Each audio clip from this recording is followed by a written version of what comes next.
Hi, good afternoon. Welcome to this session. If you are here, I need to congratulate you because you have chosen to be here over the presentation of Tony Parker, the four-time NBA champion. So if you are here, you are really serious about the implementation of your project. So my name is Cedric Jr. I'm Key Account Manager at Odoo. If you have any questions during my session, you can scan the QR code right now, and then at the end, we can answer all the questions that you have. Yes? So a successful implementation, it's easier said than done. 50% of all the traditional ERP implementations fail to be implemented on time and within budget. That's really high. Can you imagine that you are building a house and the person that's going to build your house tells you, hey, you have a 50% chance that will not finish on time and within the budget that you have for the house. That's unacceptable. In the last 5 years, Odoo has had an implementation success of 95%. This is actually remarkable, and today I'm here to share the best practices on how we have accomplished this. So before I go ahead, let me first introduce myself. I'm Cedric Jr. I am a dedicated key account manager for existing customers of Odoo, mainly in the mid-market and corporate segment of Odoo customers. I manage a portfolio of 8 million euros in total reoccurring revenue. And what I do is basically three things. I ensure there is structure and strategic alignment between the partner, the customer, and Odoo. I foster a long-term relationship and growth between the three parties, and I share insights and the best practices when it comes to implementation. So, what are the best practices for a successful implementation? Before I start sharing the tips, I want to first make you aware what are the implementation options that you have when you select Odoo as an ERP system. So, the first one is that you decide to implement yourself. You need to have IT managers, you need to have a functional analyst, and you need to have developers who understand Odoo. The second part is that you choose to implement with Odoo. However, these are most of the time standard projects with minimum of no customization, and they are hosted on cloud. The third option, and the most preferred one, is an implementation with a partner. And the reasons why customers choose for that is because the partner has a certain industry experience. For example, they are specialized in construction or production. That's why the customer chooses for them. The other one is local requirements. Let's say localization is one of the elements, or if the partner is closely located to where the customer is. Further, there are specific approaches, if you want a lean approach, and so on and so on. Last but not least, if they require customization in their project, then often they choose for a partner.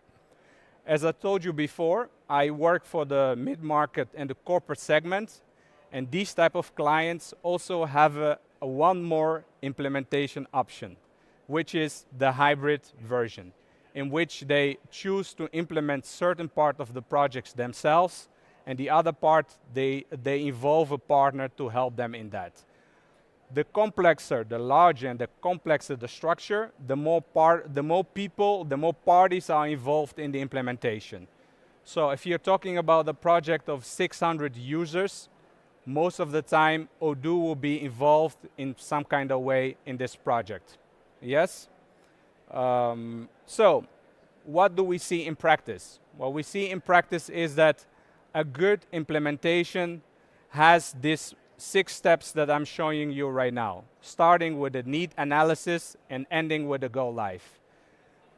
During this presentation, I will only focus on the part of the implementation, the testing, and the go live part, because there is where we see that often things go wrong. I would presume that you have done a proper need analysis, that you have investigated, okay, what is it that we need? What are our priorities? What are our priorities? What is a must? What is a nice to have? What is a wish? And so on. And you also have selected the right partner for the thing that you are trying to implement. Last you also have a very clear scope definition on what you are trying to implement. I presume that you have these things already figured out, so we're only going to focus on the last 3 steps. Yes? So when we are talking about implementation, what are the red flags? There are 3 red flags that I constantly see when in implementations that go wrong. So the first one is assumptions. Let's say the customer wants to implement the accounting module. The partner delivers that. However, the customer was expecting that the partner will also configure the journals, make sure that everything is working like the previous accounting system. Of course, the partner is not an accountant. He has sometimes not the knowledge to configure your accounting module the way that you want it or the way that you have done it in the past. And sometimes because they do not communicate, there is an assumption there that the delivery of the accounting model will be fully ready to be used, but sometimes it's not the case. And this all because of the assumptions. The second one is scope creep. Imagine that you are building a house. You have spoken to your developer. You have the architecture of the house, and the house is being built. And one day, let's say your partner goes on site and says to the developers, hey, I don't want the room to be on the right side, I want the room to be on the left side. You can imagine that that can create a risk during the construction of your house. Similar is the same thing for an ERP implementation. While you are implementing, if you start adding on new things which were not part of the original scope, you can jeopardize the implementation of your ERP. The last one is radio silence, is when parties are not communicating with one another. They are just assuming that things are being done. They are not checking what is really being delivered. So imagine in a construction site, people are not communicating with one another. So the electrician is not communicating with the construction worker on site on what needs to be delivered. That's madness. But that happens when it comes to an implementation of an ERP. But this should not be the case. So luckily for us, these are human errors.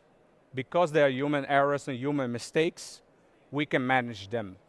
There are 3 ways in which we see that successful implementations are being managed. One is a good project management. Second, you need to have a good scope management. And third, a good change management. So let's start with tackling the assumptions with an active project management. Project management, I'm not going to go into details about the technical aspect of project management. I'm just going to give you some best practices that I see happening in the industry. So step 1 is be very mindful of your project team.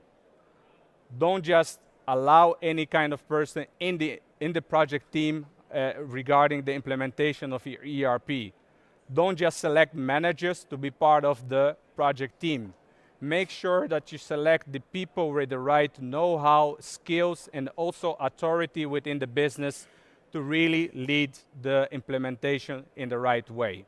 So the biggest mistake is only appointing someone because he's a manager or he has time to be involved in the project. That shouldn't be the criteria. The criteria really should be someone that knows your business, someone that you trust will act in the best interest of the business also. The other one, you need to have a single point of contact. That is the one person that's gonna manage the whole project.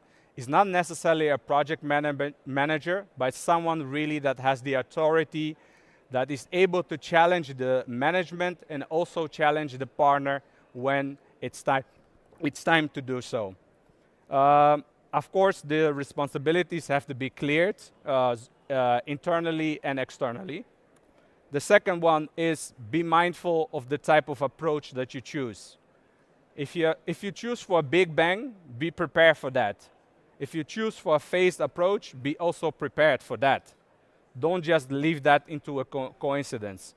Ask yourself, have we ever implemented a project in a big bang method? Have we ever done that before or not?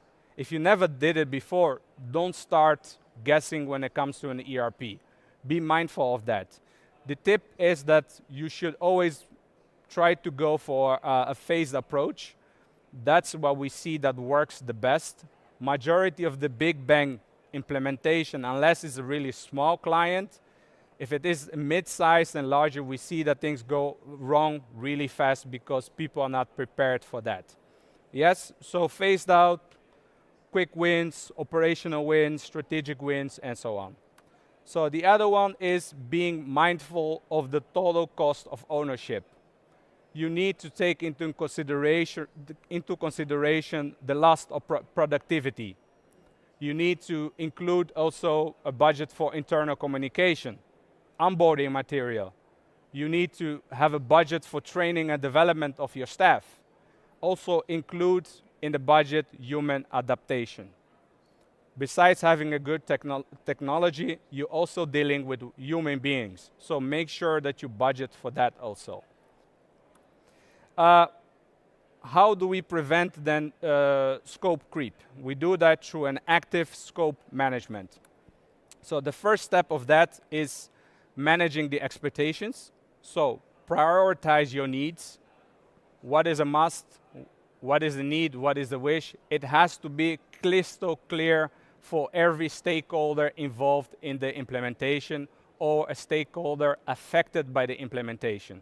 Do not leave that to a coincidence. Really communicate, really make sure it is clear what the priorities are when it comes to the implementation. Make sure that you have a fixed pulse moments where the spoke of the project informs all the stakeholders on where you stand. What are the new requirements that came in? Why were they not accepted? Why were they parked? So that everybody is on the same page on what's happening with the implementation. The second one is you need to empower your spoke, your single point of contact. That person needs to have strategic authority to challenge the management, even to challenge the board if it is necessary. The person also needs to have the authority to filter new development requests that arise during the implementation. They have to be able to say, okay, we understand that we need this feature, but we're going to park it for the second deployment. And also, the person needs to have the authority to revise internal processes. Sometimes it's better to change one form internally than go on the path of customizing that because of one form that can easily be changed. Last but not least, they have to be the safeguard for the core of your implementation. They have to be aware of the original scope definition, and they have to guard that with their lives. Yes? So the last one is my favorite. I call it the 80-20 rule. So in which you aim to implement 100% of the scope with 80% of the budget that you have in mind for the implementation, and the last 20% you use for unforeseen needs and potentially customization that needs to be done to make sure your project is complete. The last one about that is customization is the last option. It shouldn't be the first option. Your first option should be, okay, can we do it in standard? Yes, no. If we cannot do it in standard, can we change a process internally so that we can do it in standard? No, okay. Is there an app already available in the Odoo store that we can use to do the things that we want to do instead of customizing? No, okay, then you go on to customize. Yes, so, and sometimes customer and partners think the other way around. They start with a customization and then they're trying to, that creates really a problem. The more customizations you have, the more risky your project can become also. Avoiding radio silence to change management. So The first one is you have to be extremely proactive. You are the co-owner of your project.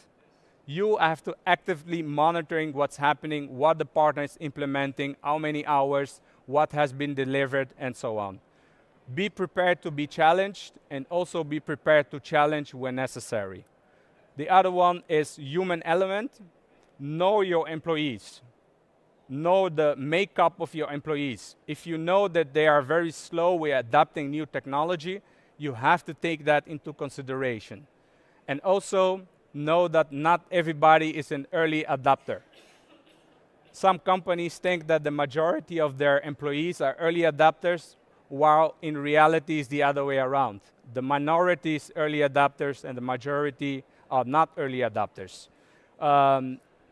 Be also aware of the movers and shakers in your organization. These are people that have strong authority in your organization, despite of them not having a manager position, but they can really influence whether the technology is going to be adapted or not. An example of this is I had a customer in which we did the implementation with a partner, everything was perfect, they went live, but there were some movers and shakers inside of the organization that said, hey, we are not going to use this new technology. Eventually, the project was never a success. Yes? So the last one is create a safe environment. Make sure that you have accessible trainers that are able to give answers to your employees. Don't just choose your manager as the trainer, but choose someone who has time, is passionate, and is able to really give his time to train others. Have an open culture, be transparent, and also communicate bottom up.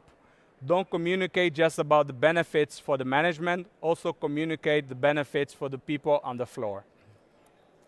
So we have spoke about the implementation side, and now we are going towards the testing and the fine-tuning. So when it comes to testing, I always say, don't just test based upon one person in your organization. As you can see, this guy here behind me is testing the bridge, but he's testing only on his own weight and not what the organization really requires and needs. This is the same thing when it comes to your implementation. Make sure that the people that are going to test it are the people that understand the workload that you have as a business. Yeah? And I always tell my customer is, when it comes to implementation, proper testing prevents poor performance. How do you do a proper testing? One, you take time to test properly. Second, you provide proactive and high-quality feedback back to the partner. Third, you give feedback on time. And fourth, you are critical of the fine-tuning process. What is really necessary? Yes? So we have done the testing and the fine-tuning, and now it's the go live, the big moment. Make it a celebration, because people have worked really hard to get to the go live stage. Make sure that you have hypercare support from your partner and provide continuous training even during the moment that you are going live. Yes? But you go live, are we there? No. This is a very critical moment because the change here becomes permanent. People now realize, hey, we have a new system and we cannot go back to the old one. And sometimes it makes people afraid. It makes people a bit uneasy about the change. Therefore, you have to be mindful of this dip that's going to happen in satisfaction. Human errors, human things, and you can easily manage that with a good change management in place. Yes, so we also done the go live. Okay, you're finally live. So what is next? Are you finished? No, you are not finished. You also need to think about the post-go live support. One is with your partner, the other one is with Odoo, and the last one is how are you going to maintain and upgrade the current system, the system that you are recently implemented. With the partner, it's important that you have good understanding on technical and functional support, maintenance, one-on-one consultation, new deployments, and so on. And this is the type of support what you can expect from Odoo. You get a customer success manager, bug fixes, you get free Odoo Academy training, admin support, technical documentation, and so on. Last but not least, you also need to think about, okay, although I've implemented Odoo right now, how am I going to remain future-proof? So every year we have a new version, just like this year. We provide free upgrade for the standard part of the implementation. The custom part is something that has to be done by the partner. And the tip that we give is try to upgrade every 2 cycles, if not less. I understand if you have a complex project, it might be 3 years, but try to do in 2 cycles or 2 years. Yes, it's important to continue evolving.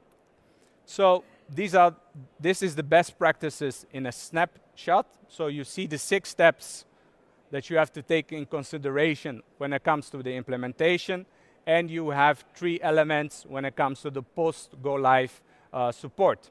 Yes, we have the Q&A, so please shoot your questions.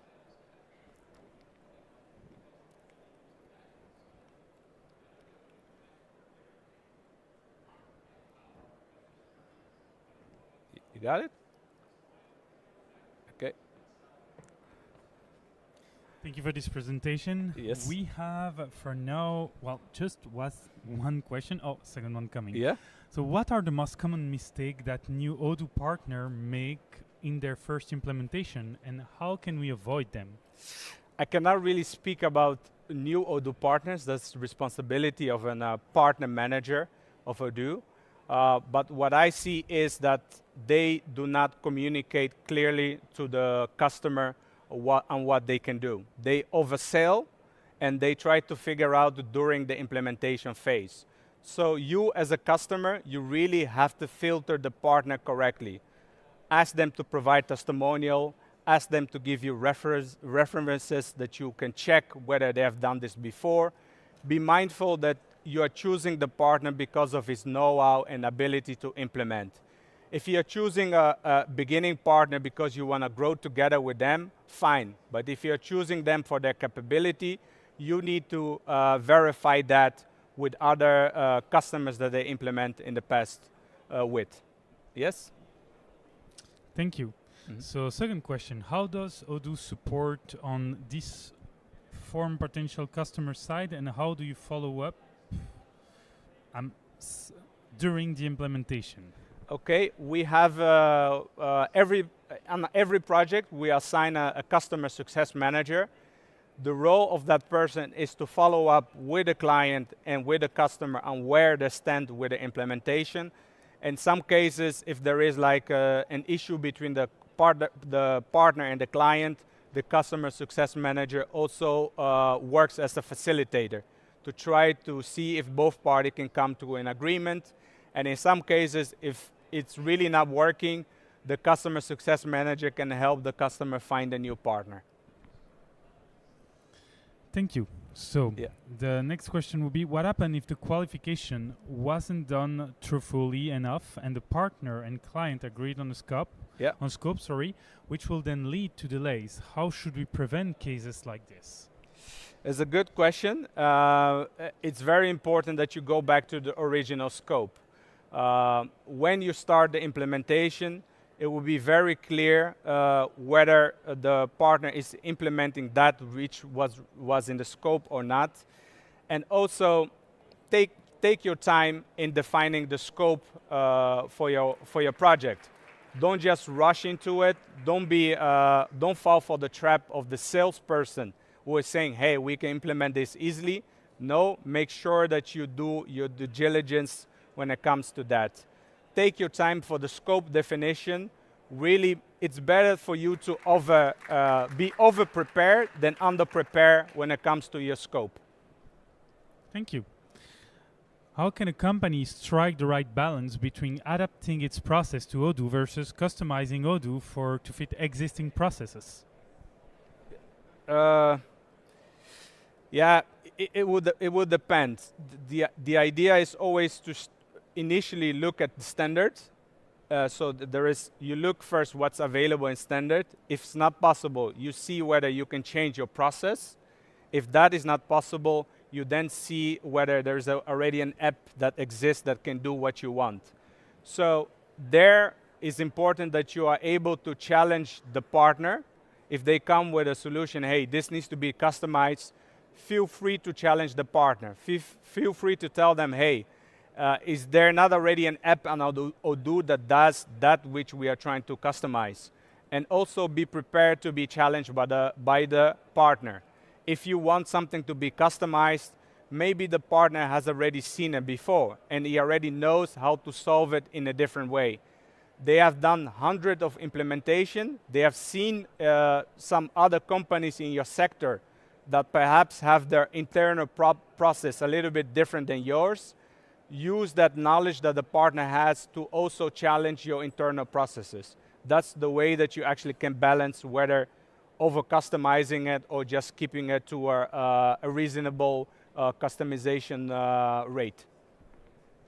Thank you. Our biggest issue is the customer not having time to do their task. Any thoughts on that? Customers not doing their tasks. The task. I would say that if you're choosing to implement an ERP, make sure that you have people that have time to implement it. It's really a full commitment. Don't just appoint someone that is a spoke that just raises their hand and say, I have time, or I've implemented a website in the past. No, make sure that the person is fully committed to that implementation. So the excuse that they don't have time, I don't buy that. They just need to prioritize that. Yes? This is very right. We are finished. Oh, thank you. Okay. Thank you very much.